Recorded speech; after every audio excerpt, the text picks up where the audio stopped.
स्वागत है आपका एक बार फिर से आपके चैनल केशव ट्यूटोरियल में। और आज हम डिस्कस करने जा रहे हैं बायोफार्मास्यूटिक्स का नेक्स्ट लेक्चर। इससे पहले हम लोग 2 लेक्चर ले लिया था।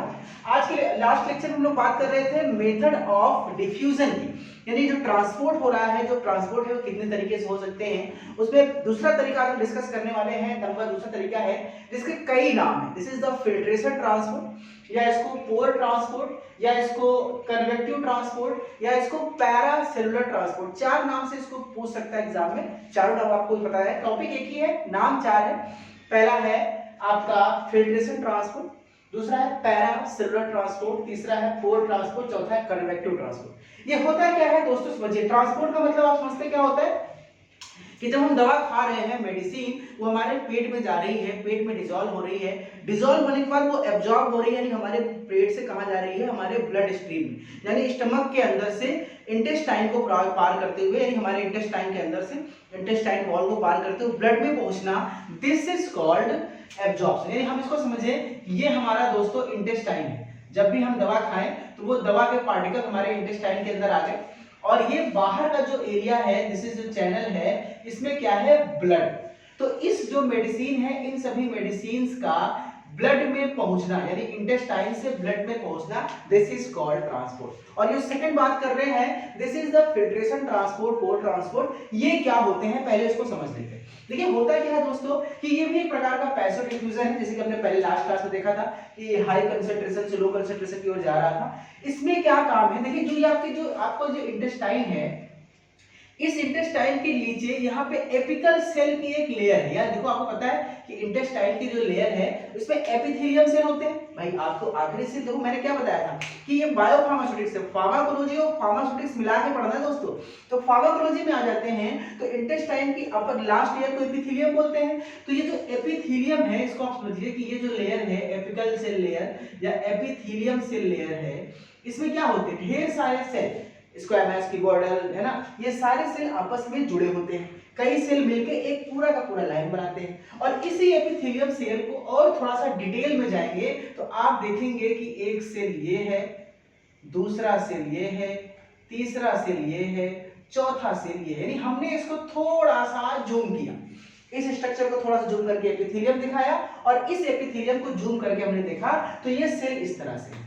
और ये सेल सारे आपस में टाइटली अटैच्ड हैं, लेकिन इनके बीच में कुछ नैरो स्पेस है।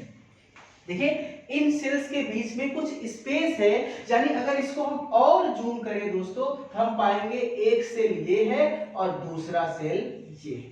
देखिए इन दो सेल के बीच में जो टाइट जंक्शन स्पेस है, इसको हम लोग बोलते हैं सेल जंक्शन। ओके, क्या बोलते हैं दोस्तों, सेल जंक्शन। यानी दो कोशिकाओं के बीच का जो स्पेस है उसको हम सेल जंक्शन कहते हैं। आई रिपीट अगेन कि आपका इंटेस्टाइन है, उसके अंदर की एपिथेलियम लेयर है, दिस इज एपिथेलियम लेयर। हमने थोड़ा सा जूम किया तो ये लेयर हमको अलग अलग दिख गई, और जूम किया तो दो कोशिकाओं के बीच में हमको स्पेस दिख रहा है, जिसको कि टाइट जंक्शन या सेल जंक्शन स्पेस कहते हैं। और इसके अंदर बेसिकली क्या भरा होता है, एक फ्लूइड भरा होता है, जिसको हम वाटर मान सकते हैं कि इसके अंदर पानी भरा होता है।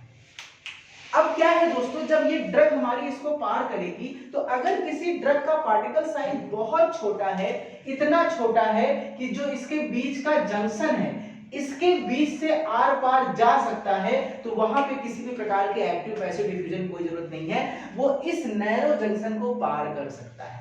जी हाँ, इस प्रकार के ट्रांसपोर्ट में जो दवाइयां हैं उसका पार्टिकल साइज मॉडरेट होता है, बहुत छोटा होता है, और उस छोटे होने के कारण ये दो सेल के बीच, इंटेस्टाइन के एपिथेलियम सेल के दो सेल के बीच के जो जंक्शन होते हैं उसको पार कर जाते हैं, और पार करके कहां पहुंच जाते हैं दोस्तों, ब्लड में। तो ये भी एक प्रकार का क्या हो गया, ट्रांसपोर्ट हो गया। ये भी एक प्रकार का एब्जॉर्प्शन मेथड हो गया। कुछ मेरे ख्याल से इस टॉपिक को आपने कॉन्सेप्ट क्लियर हो गया होगा कि इसका मतलब क्या है। तो चलिए इसको थोड़ा सा डिटेल देख लेते हैं। तो जो ये आपके पूरा एपिथेलियम होता है, भाई पूरे एपिथेलियम में ये वाला स्पेस तो कम ही है, ये स्पेस ज्यादा है, तो पूरे एपिथेलियम का 0.01% से लेकर 0.1% तक पूरा स्पेस, केवल इतना ही स्पेस किसका होता है, सेल जंक्शन का होता है। दोस्तों, ठीक है। सेल जंक्शन का पार्ट कितना है, पूरे एपिथेलियम जो जितना है उसका 0.01 से लेकर 0.1% ही होता है, यानी बहुत कम अमाउंट में जो ड्रग है उसका एब्जॉर्प्शन इस रीजन से आसानी से हो सकता है। और इसमें जो वाटर फील्ड है तो डिफ्यूजन मेथड के द्वारा, इस तरफ कंसंट्रेशन ज्यादा इधर कम है तो डिफ्यूजन मेथड के द्वारा फ्रॉम हाई कंसंट्रेशन से लो कंसंट्रेशन की ओर यहाँ पे जा सकता है। कुछ चीजें हमको यहाँ पे और जाननी है दोस्तों। तो जो ड्रग है उसका ड्रग का नेचर 3 प्रकार का हो सकता है। ये हमारा पर्टिकुलर ड्रग दोस्तों एनायनिक भी हो सकता है दोस्तों, कटायनिक भी हो सकता है। ये हमारा पर्टिकुलर ड्रग एनायनिक भी हो सकता है और ये हमारा पर्टिकुलर ड्रग न्यूट्रल भी हो सकता है। 3 प्रकार के ड्रग पार्टिकल्स होते हैं, कटायनिक, एनायनिक और न्यूट्रल। तो जो कटायनिक ड्रग है ये जीपैट का बहुत इंपॉर्टेंट टॉपिक है। पहला तो टॉपिक ये है कि 0.1 से 0.01 से 0.1% तक स्पेस होता है, यानी कितना ही पूरा होता है सेल जंक्शन। और जो कटायनिक ड्रग है वो ज्यादा आसानी से पार कर सकता है बजाय एनायनिक और न्यूट्रल ड्रग के। एनायनिक और न्यूट्रल ड्रग जितनी तेजी से यहाँ पे इस सेल जंक्शन को पार करेंगे उससे ज्यादा कटायनिक ड्रग्स जो होते हैं वो ज्यादा अच्छे से पार करते हैं। और दूसरी बात, जो पार्टिकल साइज छोटे हों जिनका मॉलिक्यूलर वेट 200 डाल्टन से लेकर 270 यानी 270 डाल्टन के बीच होते हैं, यानी कौन सी दवाओं का ट्रांसपोर्ट इस मेथड से होगा दोस्तों, तो सिर्फ उन दवाओं का ट्रांसपोर्ट इस मेथड से होगा जिनका मॉलिक्यूलर वेट 200 से लेकर 270 डाल्टन के बीच होता है। अब ये कौन कौन सी दवाइयां हैं, आपके इंपॉर्टेंट जीपैट टॉपिक है। ये दवाइयां है एटिनोलॉल, फ्यूरोसिमाइड, साइमेटिडीन, फोमाटिडीन और रेनिटिडीन। ठीक है, साइमा रानी बहुत फेमस है, आपने पढ़ा होगा। तो ये आपका पता है कि ये एटिनोलॉल, फोरेसमाइड, साइमेटिडीन, फोमाटिडीन, ये सभी दवाइयों का पार्टिकल साइज छोटा होता है, मॉडरेट होते हैं, तो इनका एब्जॉर्प्शन बहुत हद तक सेल जंक्शन मेथड से हो जाता है। अब आपको बताना है, कमेंट सेक्शन में कमेंट करो। मैंने क्योलॉजी में सब पढ़ा दिया आपको 4th सेमेस्टर में कि एटिनोलॉल, फ्यूरोसिमाइड, साइमेटिडीन, रेनिटिडीन और फोमाटिडीन ये किस कैटेगरी की ड्रग है, आपको बताना है बारी-बारी से, बहुत इजी है।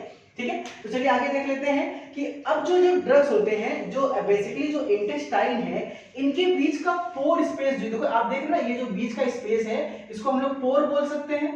पोर मतलब छेद, इसीलिए इसका नाम क्या है, पोर ट्रांसपोर्ट। देख रहा है, पैरासेलुलर मतलब सेल के अलावा, ये देखो सेल के अलावा ट्रांसपोर्ट हो रहा है तो पैरासेलुलर। और फिल्ट्रेशन मतलब क्योंकि छलनी की तरह छल के उधर चला गया इसलिए फिल्ट्रेशन मेथड, इसलिए इसका अलग-अलग इसका नाम है। तो जो ये पोर का साइज होता है दोस्तों, ये 8 एंगस्ट्रॉम से लेकर 13 एंगस्ट्रॉम के बीच होता है।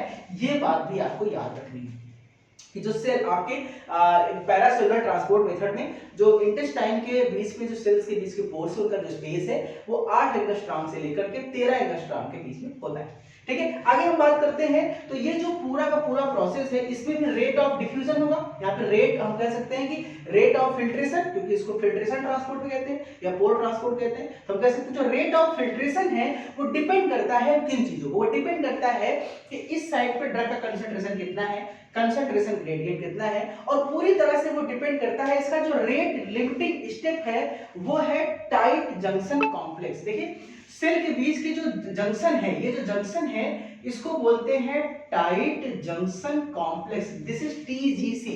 जरूरी नहीं है कि सभी कोशिकाओं के बीच का जो जंक्शन है वो एक बराबर हो, कहीं ज्यादा होगा कहीं कम होगा। जहां पे ज्यादा स्पेस होगा दोस्तों वहां पे ज्यादा ट्रांसपोर्ट होगा, जहां पे कम जंक्शन होगा वहां पे कम ट्रांसपोर्ट होगा। तो जो सबसे कम वाला होगा वही डिसाइड करता है कि रेट ऑफ फिल्ट्रेशन क्या होता है, इसी को बोलते हैं RLS यानी रेट लिमिटिंग स्टेप। तो रेट लिमिटिंग स्टेप ये डिसाइड करने वाला है कि ट्रांसपोर्ट किस तरीके से होगा।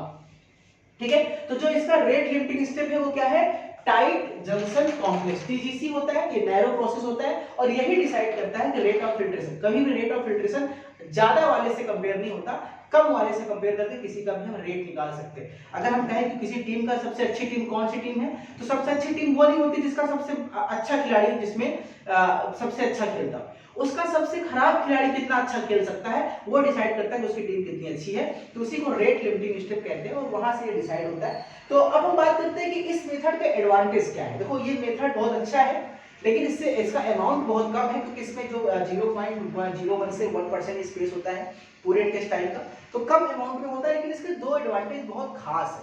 पहला एडवांटेज दोस्तों ये है कि जो ड्रग लाइपोफिलिक नहीं भी है वो भी इस मेथड से एब्जॉर्ब हो जाएगी। मैंने कहा कि एब्जॉर्प्शन के लिए जब आप सेलुलर ट्रांसपोर्ट करेंगे, सेल के थ्रू गुजरेगा, तो सेल का नेचर जो सेल मेम्ब्रेन का लाइपोफिलिक होता है, ड्रग का लाइपोफिलिक होना जरूरी है। लेकिन क्योंकि यहाँ स्पेस से गुजर रहा है, बीच के छेद से गुजर रहा है, तो यहाँ पे डिपेंड नहीं करता कि वो हाइड्रोफिलिक है लाइपोफिलिक।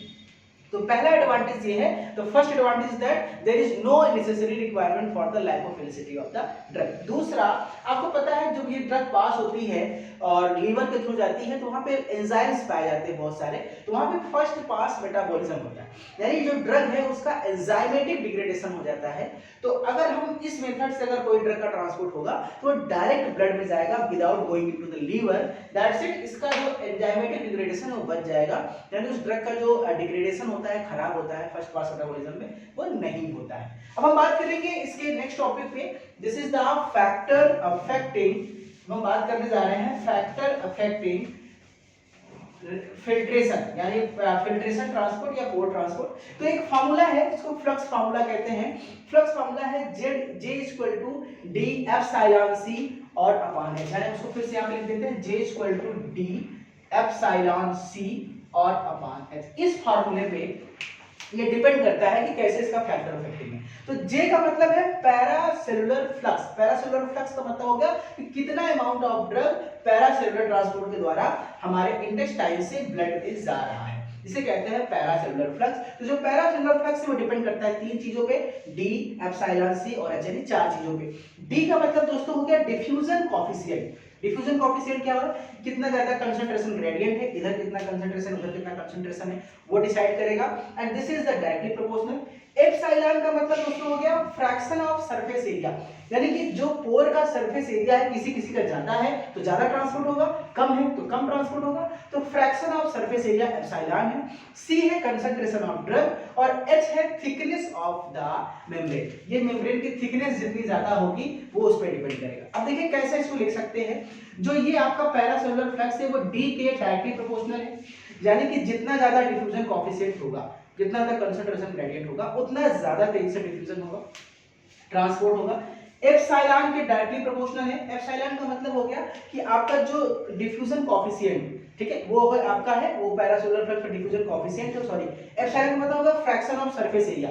सरफेस एरिया अगर आपको बीच का जो एरिया है वो जितना ज्यादा होगा उतना ज्यादा ट्रांसपोर्ट, और जितना कम होगा उतना कम ट्रांसपोर्ट। तो ज्यादा डायरेक्टली प्रोपोर्शनल है तो ज्यादा होगा तो ये ज्यादा होगा, कम होगा तो कम होगा।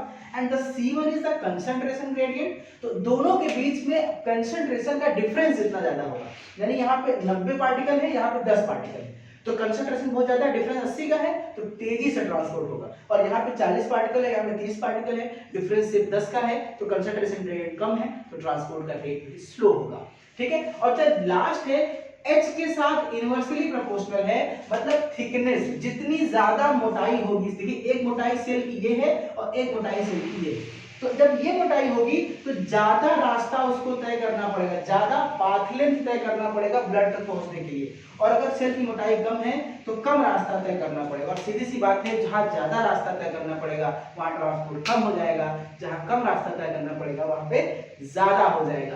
तो ये एक मोटा मोटा हिसाब था कि किस तरह से फैक्टर अफेक्टिंग है। सारा कुछ दोस्तों आपको खुद से बना के लिखना है नोट्स में, ऑलरेडी नोट्स वेबसाइट पर अपलोडेड है, वहां से आप ले सकते हैं, लेकिन पूरा मैं आपको कंटेंट समझाऊंगा। इस बार आपको खुद से धीरे धीरे आप आदत डालिए खुद से इंग्लिश में लिखने की, नोट्स की, अपनी मेरे ऊपर डिपेंडेंस कम कीजिए, ठीक है। अब हम बात करते हैं, एक देखो इस चैप्टर में एक आपको पढ़ना है टाइप जंक्शन। ये जो जंक्शन होते हैं सेलुलर जंक्शन, ये अलग अलग प्रकार के होते हैं, ठीक है, ये एक ही प्रकार के नहीं होते। सेलुलर जंक्शन जो मैंने बताया कि जो जंक्शन है ये कई प्रकार के हो सकते हैं, तो ये जंक्शन के टाइप्स, उसकी क्लासिफिकेशन, तो थोड़ा सा वीडियो लंबा हो जाएगा, हम नेक्स्ट क्लास में इसके सेलुलर जंक्शन के बारे में बात करेंगे। मिलते हैं आपसे नेक्स्ट क्लास में, thank you so much, take care.